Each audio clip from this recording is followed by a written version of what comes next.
সৃষ্টি তো আমি একা না, মানুষ তো সবচেয়ে বিদ্যুটে দুর্গন্ধময় পানির থেকে তৈরি।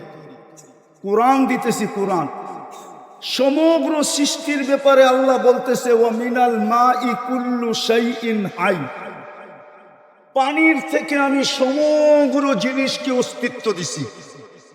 পানি বলছে পানি, কিন্তু আমার পালা যখন আসছে, সিরিয়াল আসছে, তো আল্লাহ বলতেছে মিন মাইন মাহিন, তোকে বিদ্যুটে দুর্গন্ধময় পানির থেকে তৈরি করলাম। ওই মানুষটার পিছে এত বাজেট কেন?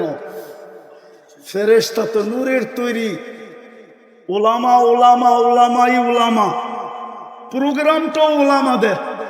একজন প্রমাণ করুক ফেরেশতার পিছে আল্লাহর 1 টাকার বাজেট আছে কিনা, প্রমাণ করুক। এখানে মুতাখাসসিসিনও আছে।